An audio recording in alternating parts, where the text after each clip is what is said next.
Hey guys, it's me again. I just got home from work a little bit ago, and I said after I got home from work, I was going to review these last two games, and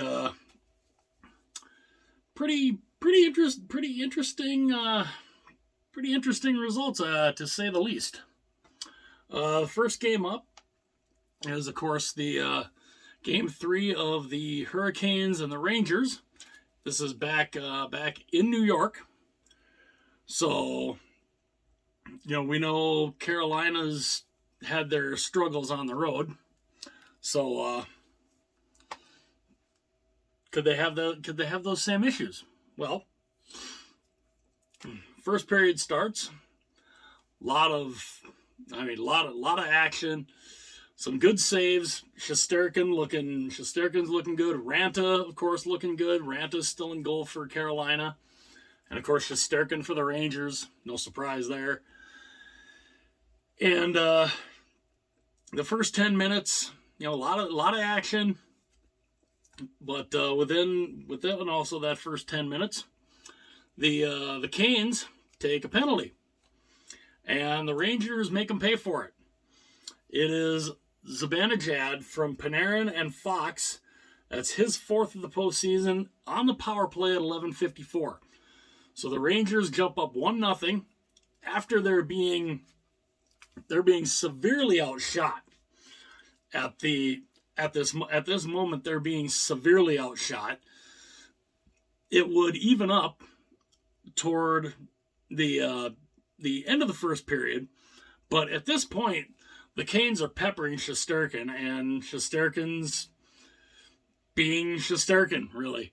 I mean, he's most likely going to be the winner of the Vezina Trophy this year for good reason. So, first period ends. It's 1-0 Rangers. Second period starts. And again, the Canes come out firing. And they can't get anything past Shesterkin. I mean, it's like they're firing from all over the place, but Shesterkin's making the saves. The Rangers are getting the quality shots because at 5:55, Kreider scores from Zibanejad and Trouba.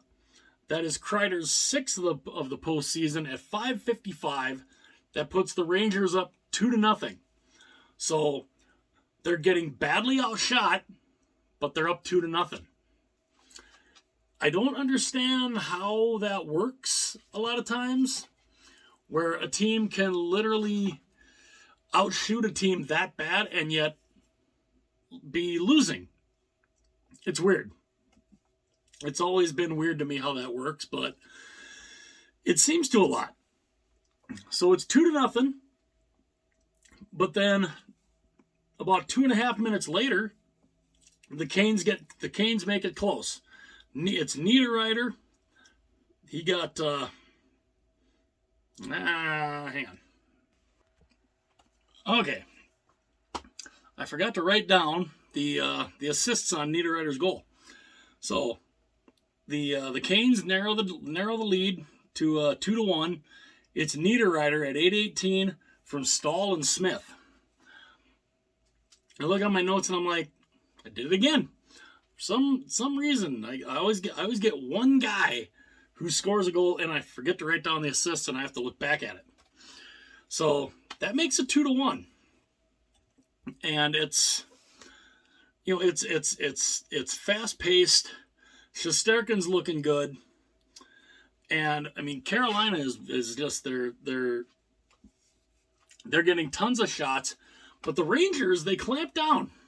They clamp down in that third period. They do a lot better on defense, and they're really holding Carolina back, and they're doing a good job holding on to this lead.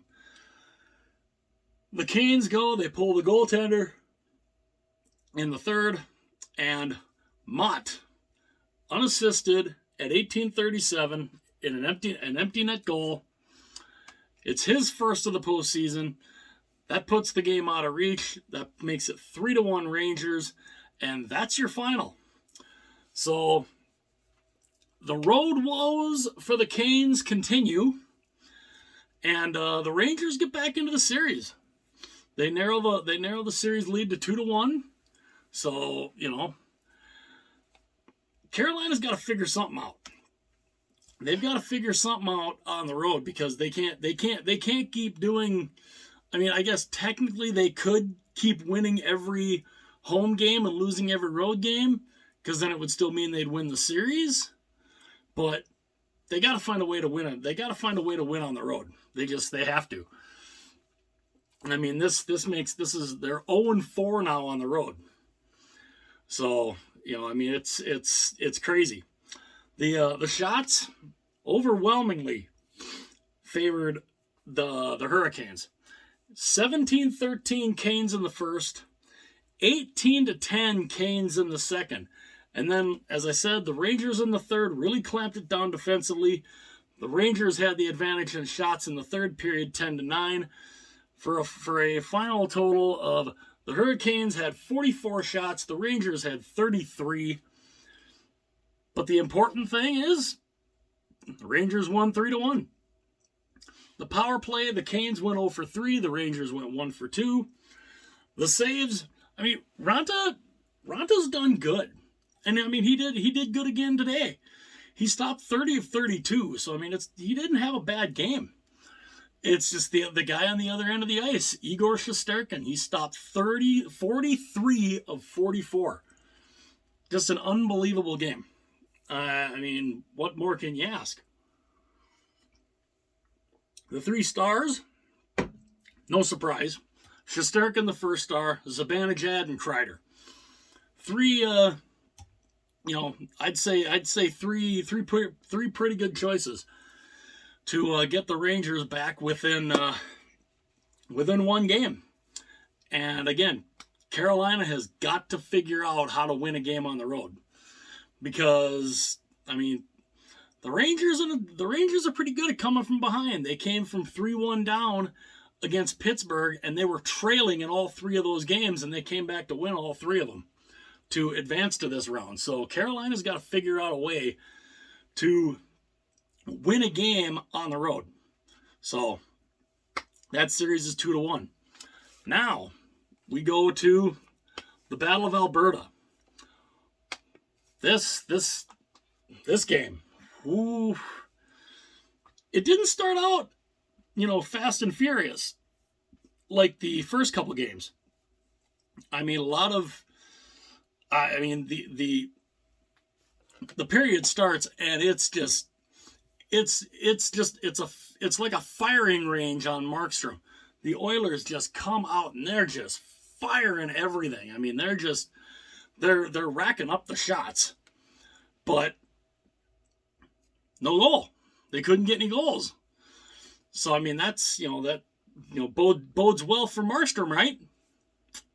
Not so much, because even though it ends scoreless in the first period, we come into the second period, and within the first minute, it's Hyman from Draisaitl and McDavid. It's his 6th of the year at 52 seconds, and it was an absolutely beautiful goal by Hyman.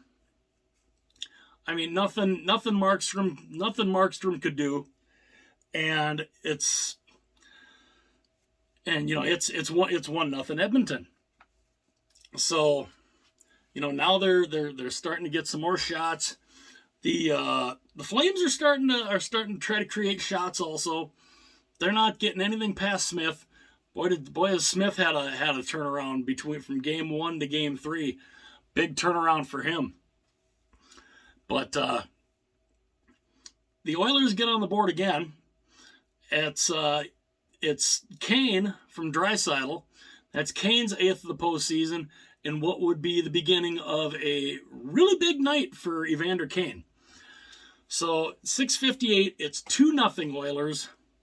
Again, a breakout on a rush, a 2-on-1. Draisaitl just, finds Kane, pass it right over. Kane makes a beautiful move. Markstrom, no chance. So, I mean, it's 2-0. And then, less than a minute later, here come the Oilers again. it's Kane again. Kane gets his second straight goal, his ninth of the postseason. It's 7:51 from McDavid and Draisaitl. Again, another beautiful pass from Draisaitl to McDavid. Then McDavid finds Kane, and he just goes right around Markstrom. Another beautiful goal. I mean, again, nothing Markstrom could do, and it's 3-0. And then just a couple minutes later, literally a little over 4 minutes later, it's the hat trick. It's Evander Kane again, his 10th of the postseason from, wait for it, McDavid and Draisaitl at 12:58. That is his 10th of the postseason.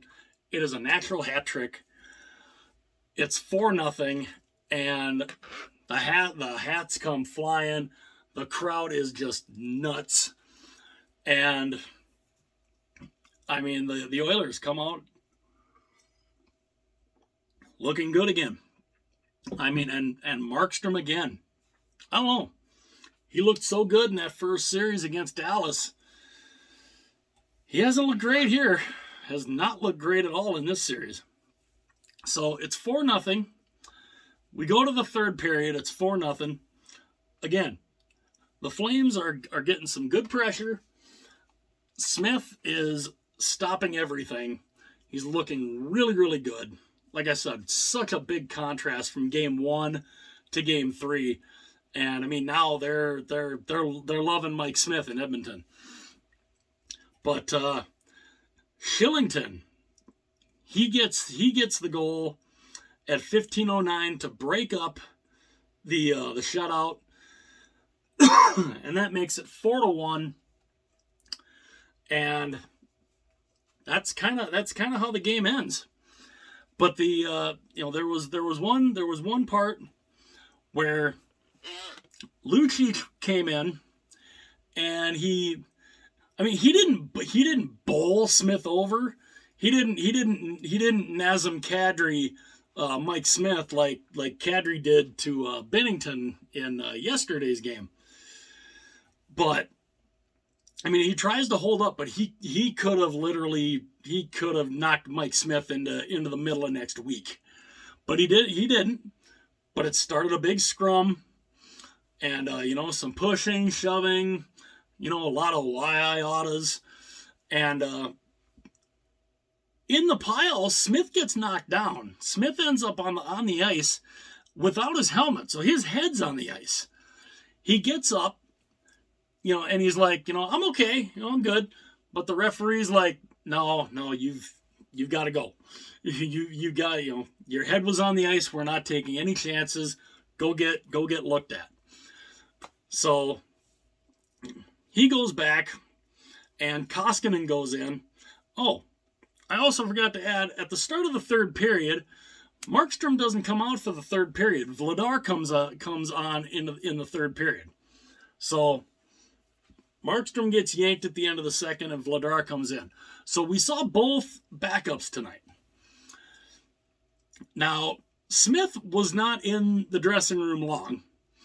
He went back there. They did, they did the little quiet room. I think they put him, because I think one of the things they do, they put him in a quiet room, a quiet, dark room, whatever, to see, how it is. He's not in there long. He comes back to the bench. He gets a rousing ovation. He goes back in, and that's where Shillington gets his first of the postseason. And so, I mean, it's 4-1, and that's how the game ends. And of course, the game ends, some more pushing, shoving, and just general Flames and Oilers, howdy doos. So, it ends 4-1. The Oilers are up 2-1 in the series. I mean, Smith comes out. He gets absolutely shelled and pulled in that first game. And now he's looking fantastic. Markstrom's looking like Swiss cheese right now. It is just it's insane. So the Flames got to figure out something to slow these guys, this crew of the Oilers down. Markstrom's got to figure out how to not let in a ton of goals, because I mean this is getting outrageous. But the shots, the shots flavored. The shots flavored. There you go. There's a good one. The shots favored the Oilers. The first period, the Oilers 21-7 in shots in the first period in favor of the Oilers. I mean, Markstrom was getting lit up, but he was making saves. I mean, he made a lot of saves.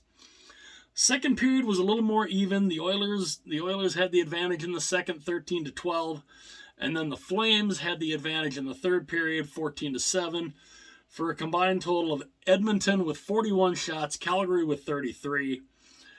A lot of penalties. A lot of penalties in the game, and but no power play goals. The Flames went 0 for 4. The Oilers went 0 for 5. Again, two teams that do not like each other. This Battle of Alberta has been fantastic, and yeah. So Markstrom stopped 30 of 34. Vladar comes in and stops all 7 that he faced. Smith stops 32 of 33. Koskinen came in for a little bit but faced no shots. So he ended up, stopping no shots, 0 saves on 0 shots. Because I mean he came in for a couple minutes and that was it. And the 3 stars, now be surprised, the 3 stars, Kane, Draisaitl, McDavid. Are you shocked? I mean, I know everybody's, you're probably all shocked that those are the 3 stars. Man, I mean, this is the Flames have got to find a way to stop these 3. I mean, Evander Kane, you talk about a career resurgence. The last couple of years, the bankruptcy issues, the issues with the ex-wife, and all the creditors that he owes and this, that, and the other. Talk about a career resurgence. I mean, he has come out and he's looked fantastic. I mean, regardless of his off ice issues, he's looking fantastic. I mean, you put him on a line with McDavid and Draisaitl, I mean, only good things can happen. So hopefully this can be a good career resurgence for Kane. I've heard he likes Edmonton. He wants to stick around. I would love to see him stick around in Edmonton. I think he's a great player. He's really good, especially alongside McDavid and Draisaitl. I mean, those 3 guys, I mean, you talk about Colorado's high-powered line with Landeskog, McKinnon, and Rantanen. You've got McDavid, Draisaitl, and Kane. I might say those 3 are even better than McKinnon, Landeskog, and Rantanen. But, and who knows, that could be a potential conference final. If Colorado knocks off St. Louis and Edmonton finds a way to knock off Calgary, I think that could be a very intriguing conference final.